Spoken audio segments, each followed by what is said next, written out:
Now, what did the Chief Minister say yesterday? I read the news. The Chief Minister says that some of the villages which have been given to Assam were not part of the disputed land. You know? Why you go beyond the disputed land?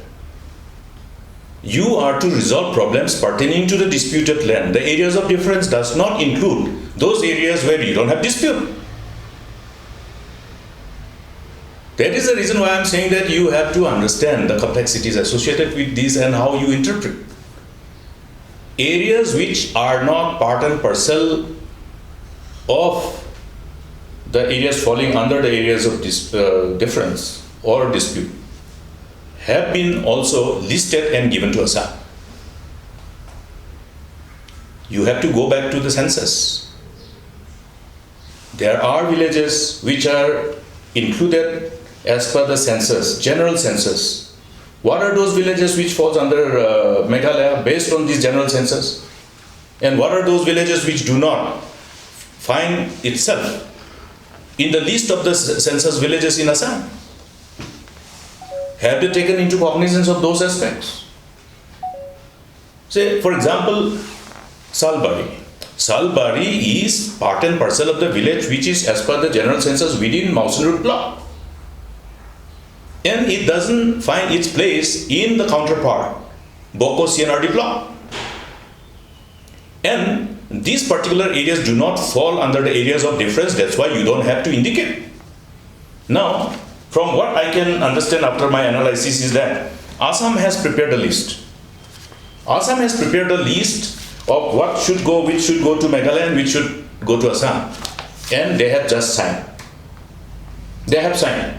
Have you got any such exercise, aggressive Chief Minister from Assam, Hemanta Biswa Sarma, who understand the whole background of these the background of these areas of difference? I have said that's why they have interest to resolve while these people are in power. I have also said that in 2011, after we submitted, what happened? Assam was delaying. Assam was delaying why? Because they knew fully well that that time our government wouldn't have succumbed to this surrender, nor could have been we gullible to such maneuver, such manipulation. Now this government has been a victim of manipulation because of complete ignorance, because of lack of commitment, because of their lack of commitment to protect the interests of our people, our tribal people, our Jat Banriu. It's a very serious and unacceptable thing that has happened. Out of how many villages? 23 villages, 21 have come to Meghalaya. He doesn't even know the fact or what, or why does he lie to the people? Now you see what has happened. In the Hahim sector, a place which is well within Meghalaya has gone to Assam. Place which is well within the villages which is well within Meghalaya and are not part of dispute have gone to Assam. Now, when we submit our documentation with all the revenue records, with various notifications that was issued from time to time, including the notification prior to independence, we have indicated based on our discussion with our counterpart. Now, what is the basis of our discussion and submission of this exhaustive, detailed documentation to substantiate our claim, strengthen our claim, and at the same time justify our claim with valid documents? Is that we agreed to maintain status quo. That means we maintain status quo at the time, we are talking about 2010, that status quo to ensure that we don't go beyond whatever areas were considered as those falling under areas of difference. Status quo. That means there will not be any more additional area where we will consider discussion as areas of dispute. You don't go beyond that. And another another important thing that we discussed was that there should be no new settlement encouraged by any of the counterparts to ensure that the existing demography there, the status quo of such existing demography is maintained.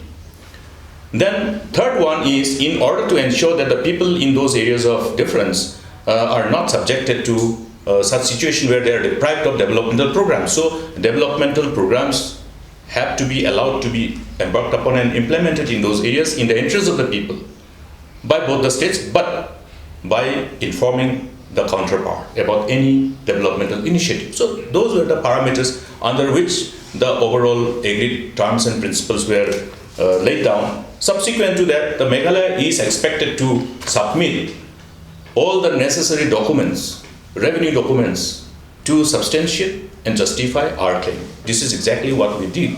And based on this, we have confined the whole claim in respect of those which were considered to be in the areas of difference, not beyond.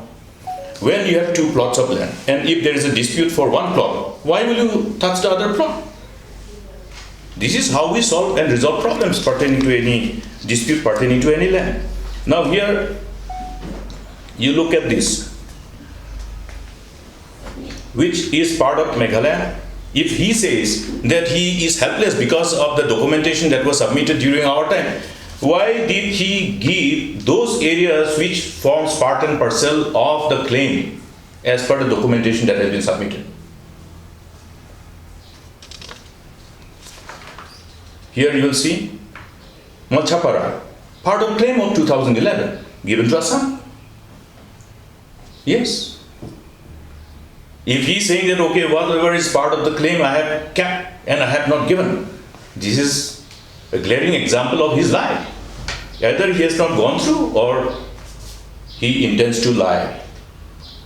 Then you look at areas which are not outside the proposed 36 square kilometer in as far as the total area in these 6 areas of difference is concerned. He has gone beyond it. He has gone beyond this 36 square kilometer. He has allowed this discussion to go beyond this 36 square kilometer. They have gone to those areas which were not included in these areas of difference. That's why the area has not been indicated. And which are located well within the state of Meghalaya. So no dispute. Even those areas, he has very happily agreed to give to Assam. You will see, for example, I will tell you. In Tharabari sector, Malang Salbari, well within Meghalaya, and it is part and parcel of the villages as per the General Census 2011. And this Salbari village does not find its place in the list of villages under the General Census in Assam, in the counterpart area, in the block, Boko CNRD block area. Okay, Salbari. And it is well within Meghalaya. And it is under the Nonglam Sardarship. A beautiful hill goes down and there's a beautiful falls, waterfalls. Contiguity, natural contiguity. And well within the area of the Nonglam Sardarship, and this is a village which finds itself amongst the list of the census villages under Mausen Route CNRD block as per the 2011 General Census. And it doesn't find its name under Boko CNRD block in Assam. Now, they have signed. This area has proposed to be pushed to Assam. Then you will see again Nam Tarabari. So well within Meghalaya. We don't consider it as an area of dispute. Then Watre Rongchang, well within Meghalaya. We don't consider it as an area of dispute. Garojan, we don't include it as part and parcel of the areas of difference. Damrang Khona, well within Meghalaya. Given to Assam. Now you calculate the number of villages. Jamrankona, Garojan, Borsum, Watrerongchang, Nam Charabari, Malang Salbari. How many? Is it only 2? Is it only 2? He is counting what has gone to Assam as 2, as per his statement. And many other. You will see again Malang Joypur. Please understand that there are villages which have similar name both in Assam and Meghalaya. Joypur forms part and parcel of the rather integral part of Meghalaya. Meghalaya Joypur. Then there is another which is contiguous, which is Assam Joypur. Therefore, in the census, you will see Joypur appearing in the list of the villages under the General Census 2011 in Meghalaya and also in Assam. See? So Assam Joypur is there, Meghalaya Joypur is there. Now he is giving the Meghalaya Joypur to Assam. Then how many has been counted now? Then Hohuapara, same thing. 1, 2, 3, 4, 5, 6, 7, 8 in one sector alone. Where is 3? Where is 2? Then you will see in Gizang sector, Malchapara, part of the claim, well documented within Meghalaya, given to Assam. Salbari, it's an integral part of Malchapara. It's an extended locality, well within Meghalaya, given to Assam. Then Gijang Reserve Forest. You have to understand that Gijang Reserve Forest has 2 parts. One which has been tagged with Kamrup district at the time when the notification for the purpose of, in the pretext of administrative convenience, the land of the Nonglang Sardarship was divided. Okay. As I have said, referred to the alienation of our tribal land, which has already taken place prior to independence. So, the part which remained within the jurisdiction of the United Khasi Jatiya Autonomous District Council is the one we are talking about, Gijang Reserve Forest, given to Assam. 8.47 square kilometer. Then another one which is not inhabited by anybody, that area along Gizang, which again forms 1.12 square kilometer, given to Assam, which are well within the domain of the said Sardarship. Then you will again see another part which is completely unacceptable. Jimiri-gaon, part of claim of Meghalaya in our well documented claim, given to Assam. Then Linkhung, part of our claim, given to Assam. How many are you counting? The whole area of 0.02 square kilometers is given in respect of Linkhung to Assam. And in Jimiri-gaon, 0.99 square kilometer, the whole area is given to Assam. You have this very important sector, Khanapara Philankata sector. Yesterday you have seen all the headmen coming. What have they said? What they have said is self-explanatory. They are their testimony. Dr. Mukul doesn't have to further elaborate on this. But I would like to indicate the figure of areas which has been given completely to Assam. Koinadhora, 0.22 square kilometer, well documented as part and parcel and integral part of our land. All 0.22 square kilometer given to Assam. Then you have Patharkushi, where you have 0.37 square kilometer of land completely given to Assam. 0 to Meghalaya. Then Khanapara, the area where we have the areas of difference is 0.27 square kilometer. Out of this 0.27 square kilometer of area which is considered as areas of difference or areas under dispute and claimed by the state government of Meghalaya as part of documentation submitted in 2011, 0.27 square kilometer, the whole area is given to Assam. Khanapara, the frontage of our state, which makes our presence so predominantly felt as you enter Meghalaya, this important area. Then Barapathar, part of our claim, well documented, 0.29 square kilometer, all given to Assam.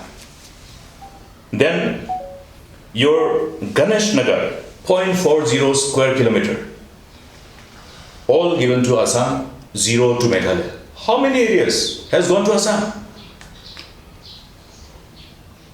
And I tell you, out of these 2.29 square kilometer of high valued land on the vicinity of Guwahati city, they have given Assam 1.79 square kilometer and Meghalaya retained 0.50 square kilometer. And he dares to say that he has not given anything to Assam.